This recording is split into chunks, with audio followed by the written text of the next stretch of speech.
कैसे हैं आप लोग। भारतीय इतिहास के अंतर्गत हम लोग आधुनिक भारत का इतिहास पढ़ रहे हैं। आधुनिक भारत के अंतर्गत कांग्रेस की स्थापना हो चुकी है। कांग्रेस की स्थापना के बाद हम 1885 से लेकर 1905 तक की भारतीय राजनीति का अध्ययन, उसके चरित्र का अध्ययन हम इस वीडियो के अंतर्गत करेंगे। 1885 से लेकर 1905 तक का जो भारतीय इतिहास है, आधुनिक भारत का जो इतिहास है, उसमें कोई विशेष घटनाक्रम नहीं है। यही रीजन है कि 1885 से लेकर 1905 तक बहुत तेजी से समाप्त हो जाता है, क्योंकि कांग्रेस की गतिविधियां इसमें बहुत ही सीमित थी। इन 20 वर्षों के शासनकाल में या 20 वर्षों के काल में कांग्रेस की गतिविधियां बहुत ही सीमित रही। इसे हम उदारवादी राष्ट्रीयता का काल कहते हैं। 1885 से लेकर 1905 तक की अवधि को उदारवादी राष्ट्रीयता का काल कहते हैं। और इस दौरान इन 20 वर्षों की भारतीय राजनीति को हम नरमपंथी राजनीति के रूप में जानते हैं। इन 20 वर्षों के काल में भारतीय राष्ट्रीय कांग्रेस पर जिन उदारवादी बुद्धिजीवियों का प्रभुत्व था, उदारवादी बुद्धिजीवी मतलब मध्यम वर्ग के जो पढ़े लिखे लोग थे, जैसे डॉक्टर, वकील, इंजीनियर, पत्रकार, जो भी पढ़े लिखे लोग थे उन्हें हम मध्यम वर्गीय बुद्धिजीवी कहते हैं। तो इन 20 वर्षों के काल में कांग्रेस पर मध्यम वर्गीय उदारवादी बुद्धिजीवियों का प्रभुत्व था, जो भारत में ब्रिटिश शासन को भारत के हित में समझते थे और भारत में ब्रिटिश शासन को बनाए रखना चाहते थे। इन उदारवादी बुद्धिजीवियों की ब्रिटिश शासन में निस्सीम आस्था थी। ये मानते थे कि बड़े सौभाग्य से भारत में ब्रिटिश शासन की स्थापना हुई है और अंग्रेज लोग मिलकर भारत की प्रगति में अपना योगदान देंगे। व्यवस्था के साथ सामंजस्य बनाए रखने के पक्षधर थे जो उदारवादी बुद्धिजीवी थे, जैसे गोपाल कृष्ण गोखले, फिरोज शाह मेहता, सुरेंद्र नाथ बनर्जी, इसके अलावा WC बनर्जी, है ना। ये लोग व्यवस्था के साथ सामंजस्य बनाए रखने के पक्षधर थे। इनका जो संघर्ष था उसमें क्रांतिकारी परिवर्तनवाद का अवयव नहीं था, है ना। ये लोग, इनका जो संघर्ष था वो राजनीतिक मुक्ति के लिए नहीं था, बल्कि राजनीतिक क्रमिक रूप से राजनीतिक सुधार के लिए था। क्रांतिकारी परिवर्तनवाद का अवयव वहां पे अनुपस्थित थे। ये अंग्रेजों के साथ, उनके सहयोग से, अंग्रेजों के सहयोग से और समर्थन से, उनकी सहायता से भारत के क्रमिक विकास के पक्षधर थे। मानते थे कि अगर अंग्रेजों की हम सहायता और सहयोग प्राप्त कर लें तो भारत का क्रमिक रूप से विकास होगा और हमें स्वराज भी मिल जाएगा। स्वराज मतलब खुद पर शासन करने का अधिकार, प्रभुत्व अंग्रेजों का रहेगा। ये स्वराज के पक्षधर थे, स्वतंत्रता के नहीं। ठीक है। इन्होंने अपनी मांगों को मनवाने के लिए संवैधानिक संघर्ष का रास्ता अख्तियार किया। मतलब कि ऐसा कोई भी काम नहीं करना चाहते थे, कोई भी आंदोलन जो कि संविधान के दायरे से बाहर हो, अंग्रेजों द्वारा बनाए गए नियमों को तोड़ना नहीं चाहते थे। इन्होंने अपनी मांगों को मनवाने के लिए संवैधानिक संघर्ष का रास्ता अख्तियार किया। इनका मानना था कि अगर हम ब्रिटिश हुकूमत पर संवैधानिक तरीके से दबाव डालें तो शासन का जो अब्रिटिश स्वरूप है उसे ब्रिटिश स्वरूप में परिवर्तित किया जा सकता है।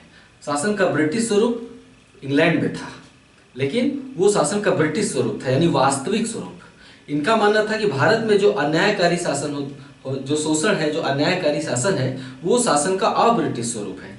तो मानते थे कि अगर हम सरकार पर संवैधानिक तरीके से दबाव बनाएं, है ना, दायरे में रहकर दबाव बनाएं, उन्हें समझाएं बुझाएं, तो शासन के अब्रिटिश स्वरूप को ब्रिटिश स्वरूप में बदला जा सकता है।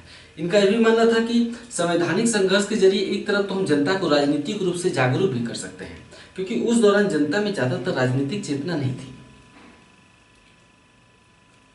शोषण तो था लेकिन राजनीतिक जागरूकता नहीं थी। शोषण के परिणाम स्वरूप घृणा थी उनके मन में, लेकिन राजनीतिक जागरूकता नहीं थी। तो इनका मानना था कि संवैधानिक संघर्ष के जरिए एक तरफ तो हम जनता को राजनीतिक रूप से जागरूक करेंगे, दूसरी तरफ ब्रिटिश हुकूमत को ये समझाने में भी सफल हो जाएंगे कि हमारी मांगे जायज हैं और इसे पूरा किया जाना चाहिए। इनकी रणनीति का मुख्य पक्ष क्या था? अपनी बातों को मनवाने के लिए इनकी रणनीति क्या थी? क्या किसी अनशन पर बैठते थे, हड़ताल करते थे, टैक्स बंदी का आंदोलन चलाते थे कि स्कूल छोड़ दो, कॉलेज छोड़ दो, नौकरियां छोड़ दो, टैक्स देना बंद कर दो, जैसा कि गांधी जी करते थे?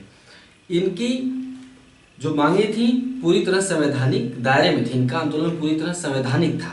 तो इनकी रणनीति का मुख्य पक्ष था अपनी जो जनता की लोकप्रिय मांगे थी, जो शिकायतें थी, जनता की लोकप्रिय मांगों को तैयार कर सरकार के पास भेजना, है ना, और इसके लिए सरकार पर दबाव डालना, अपनी मांगों को मंगवाने के लिए सरकार पर दबाव डालना कि हमारी मांगे जायज हैं। दबाव डालने के लिए करते क्या थे, सरकार पर दबाव बनाने के लिए ये क्या करते थे कि विनम्रता पूर्वक अपील करते थे, कांग्रेस के माध्यम से, कांग्रेस अधिवेशनों के माध्यम से सरकार से विनम्रता पूर्वक अपील करते थे। और भारतीय जनता के सुधार लाने के लिए, भारत में राजनीतिक सुधार लाने के लिए भारतीय जनता के दस्तखत प्राप्त याचिका पत्रों को इंग्लैंड की संसद को भेजते थे। इसके अलावा ये लंदन अर्थात इंग्लैंड में सभाओं और सभाओं के माध्यम से और पत्रिकाओं का वितरण करते थे, और सभाओं के माध्यम से, पत्रिकाओं के वितरण के माध्यम से ये वहाँ की जनता को बताने का प्रयास करते थे कि भारतीयों के राजनीतिक अधिकार शून्य के बराबर है और भारतीयों को भी ये अधिकार मिलने चाहिए। नरमपंथी नेता मानते थे कि भारत में जो राष्ट्रीय चेतना का विकास हुआ है उसके पीछे भी अंग्रेजों का ही योगदान है, यानी भारत में राष्ट्रीय चेतना के विकास के लिए का श्रेय ये अंग्रेजों को ही देते थे। इनका मानना था कि पाश्चात्य सभ्यता, संस्कृति और पाश्चात्य शिक्षा के संपर्क में आने से ही भारतीयों में राष्ट्रीय चेतना और राजनीतिक जागरूकता का विकास हुआ है। ठीक है, यानी भारत में 19वीं शताब्दी के उत्तरार्ध में जो असंतोष बढ़ रहा था, जिस चेतना का विकास हो रहा था अंग्रेजों के खिलाफ, भारत में जो राजनीतिक जागरूकता बढ़ रही थी, उसका श्रेय भी ये पाश्चात्य सभ्यता, संस्कृति और शिक्षा को देते थे। मतलब अंग्रेजों के संपर्क से ही भारतीयों में जागरूकता आई है, वो श्रेय भी अंग्रेजों को ही देते थे। इनकी मांगे भी अत्यंत सीमित उदार हुआ करती थी, कोई ऐसी मांग नहीं करते थे जिससे कि अंग्रेज लोग या ब्रिटिश हुकूमत नाराज हो जाए। जैसे इनकी मांगे हुआ करती थी लंदन में कार्यरत इंडिया काउंसिल को समाप्त करना, क्योंकि इंडिया काउंसिल का खर्च भारत को उठाना पड़ता था। विधान परिषदों का विस्तार करना, विधान परिषदों में चुने हुए सदस्यों को स्थान देना। अब अगर भारत में चुनाव होगा तो कौन चुना जाएगा, अंग्रेज तो नहीं चुने जाएंगे ना, क्योंकि चुनेगी जनता और जनता भारतीयों को चुनेगी। तो इनकी मांगे थी कि विधान परिषदों का विस्तार किया जाए, उसमें चुने हुए सदस्यों को शामिल किया जाए, यानी भारतीयों को शामिल किया जाए। प्रशासन में अंग्रेजों की तरह उच्च पद भी भारतीयों को दिए जाए। उस समय ऊंचे पद भारतीयों के लिए नहीं होते थे, अधिक से अधिक क्लर्क बना दिए जाते थे। जैसे सर सैयद अहमद खां भी अपने सार्वजनिक जीवन की शुरुआत एक क्लर्क के रूप में किए थे, है ना। तो प्रशासन में उच्च पद भारतीयों को भी दिया जाए। आईसीएस परीक्षा लंदन के साथ साथ भारत में भी आयोजित हो, इनकी ये भी एक मांग थी। इसके अलावा ऐसे किसी भी कार्रवाई का वो विरोध करते थे जिससे अभ्यर्थी की आज़ादी सीमित होती थी। अंग्रेजों द्वारा ऐसी किसी भी कार्रवाई का विरोध करते थे जिससे अभ्यर्थी की आज़ादी सीमित हो, मतलब समाचार पत्रों पर प्रतिबंध को हटाने की मांग करते थे। यही इनकी मोटी मोटी मांगे थी। स्वतंत्र, पूरी तरह से राजनीतिक रूप से स्वतंत्र होने के लिए इन्होंने कभी भी अंग्रेजों के खिलाफ कोई भी आंदोलन नहीं चलाया। इन्होंने न सविनय अवज्ञा, न टैक्स बंदी, न भारत छोड़ो, न असहयोग, इस तरह का कभी भी कोई आंदोलन नहीं चलाया। इनका सर्वोच्च जो मांग था वो 1905 में दिखाई देता है। इस मांग पर नरमपंथी नेताओं का ही प्रभाव था। इस दौरान जो उदारवादी बुद्धिजीवी थे उन्हें नरमपंथी नेता कहा जाता था, क्योंकि उनकी मांगें बहुत ही नरम हुआ करती थी। तो इनका सबसे बड़ी उपलब्धि 1905 में एक तरह से बनारस अधिवेशन में स्वराज के बारे में जो स्वराज शब्द का उल्लेख हुआ था और स्वराज के बारे में चर्चा हुई थी। तो 1905 में गोपाल कृष्ण गोखले ने बनारस अधिवेशन में पहली बार स्वराज शब्द का प्रयोग किया था। उन्होंने कहा था कि कांग्रेस का लक्ष्य समय के साथ यानी भविष्य में, कांग्रेस का लक्ष्य समय के साथ यानी भविष्य में ऐसे स्वशासन की स्थापना करना है जैसा कि स्वायत्त उपनिवेशों में होता है, जिसको हम होम रूल कहते हैं। मतलब समय के साथ हम ऐसा स्वशासन प्राप्त करना चाहते हैं जैसा कि स्वायत्त उपनिवेशों में होता है। मतलब शासन करने का अधिकार हमारा हो, भारतीयों का हो। हाँ, देश पर नियंत्रण अंग्रेजों का होगा, यानी हम महारानी से आज्ञा पत्र प्राप्त करके भारत पर खुद शासन करेंगे। ठीक है। कांग्रेस के प्रति सरकार का रुख क्या था? कांग्रेस के प्रति चूंकि ए.ओ. ह्यूम ने डफरिन को समझा बुझा दिया था कि कांग्रेस जैसा संगठन एक सेफ्टी वाल्व का काम करेगा जिससे भारतीयों का गुस्सा और नाराजगी निकल जाया करेगी। इससे हमें भारतीयों को समझने में मदद भी मिलेगी और उसी अनुसार छोटे मोटे सुधार हम लोग कर दिया करेंगे। तो ए.ओ. ह्यूम ने डफरिन को समझा बुझाकर कांग्रेस की स्थापना करवा दी थी। तो शुरू में सरकार का रुख कांग्रेस के सहयोग का था। शुरू में सरकार ने कांग्रेस का सहयोग किया, लेकिन जैसे जैसे कांग्रेस मजबूत होती गई, उसने अपनी मांगों को मजबूती के साथ रखना प्रारंभ कर दिया, क्योंकि पढ़े लिखे लोग तो थे ही जो नरमपंथी बुद्धिजीवी थे। जैसे जैसे इन्होंने तर्क करना प्रारंभ कर दिया, अपनी मांगों को मजबूती के साथ रखना प्रारंभ कर दिया, वैसे वैसे सरकार का कांग्रेस के प्रति विरोध बढ़ता गया और सरकार कांग्रेस की आलोचना पर उतारू हो गई। इससे पहले ही मैंने बताया था कि 1888 में मद्रास अधिवेशन में किस तरह कांग्रेस सरकार की आलोचना कर दी गई थी। देश भर में पत्रिकाओं का वितरण किया गया था जिसमें सरकार की आलोचना की गई थी।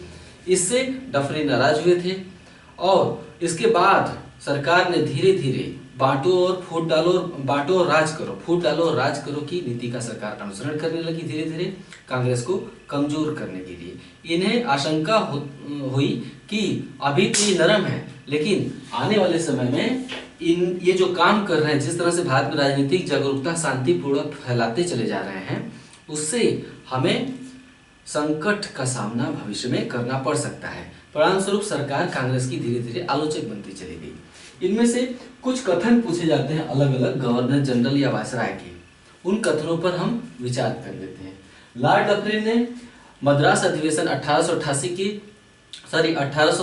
के मद्रास अधिवेशन के बाद 1888 में क्या कहा था कि कांग्रेस जनता के एक बहुत ही सूक्ष्म वर्ग का प्रतिनिधित्व करती है, न ही इन्हें जनता का समर्थन प्राप्त है।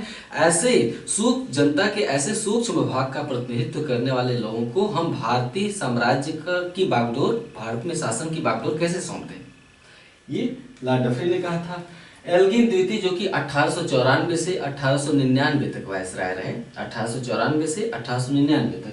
एल्गिन द्वितीय का एक कथन बड़ा ही प्रसिद्ध है कि हमने भारत को तलवार के बल पर ही जीता है और तलवार के बल पे ही इसे अपने अधीन रखेंगे भारत को। अगला कथन लॉर्ड कर्जन का है जो कि उन्होंने 1900 ईस्वी में कहा था। लॉर्ड कर्जन ने 1900 ईस्वी में कहा था कि कांग्रेस अब धीरे धीरे लड़खड़ा रही है और भारत में रहते मेरी अंतिम इच्छा यह है कि कांग्रेस की शांतिपूर्ण मृत्यु में सहयोगी बन सकूं। ठीक है, ये हो गया नरमपंथी राजनीति का दौर, जिसे हम उदारवादी राष्ट्रीयता का काल कहते हैं। अगले वीडियो में हम नरमपंथी नेताओं यानी उदारवादी बुद्धिजीवियों की उपलब्धियों का वर्णन करेंगे। अगले वीडियो में हम देखेंगे कि वास्तव में इनकी उपलब्धियां क्या रहीं, इनकी राजनीति कैसी थी, इनका तरीका कैसा था, राजनीतिक सुधार करवाने के लिए, अधिकार पाने के लिए इनका तरीका कैसा था, ये देखा। अब इनकी उपलब्धियां क्या रहीं, उपलब्धियों पर हम अगले वीडियो में बात करेंगे, जिसमें ये भी हम समझेंगे कि इनकी सबसे बड़ी उपलब्धि सरकार यानी जो साम्राज्यवाद था, ब्रिटिश साम्राज्यवाद, उसकी आर्थिक समीक्षा थी। इन्होंने सफलतापूर्वक ब्रिटिश साम्राज्यवाद की आर्थिक समीक्षा की और जनता के इस भ्रम को तोड़ने में कामयाबी हासिल की कि अंग्रेज हमारे हित के लिए शासन कर रहे हैं। इस भ्रम को उन्होंने काफी हद तक तोड़ा। तो ये हम अगले वीडियो में देखेंगे, नरमपंथियों या नरमपंथी नेताओं की उपलब्धियां। उसे पढ़ने के बाद फिर हम भारत में गर्मपंथी राजनीति का दौर देखेंगे, जो कि 1905 से प्रारंभ होता है। भारत में गर्मपंथी राजनीति का परिणाम था कि 1907 में कांग्रेस का विभाजन हो जाता है। इसकी बातें अगले वीडियो में होंगी। नमस्कार।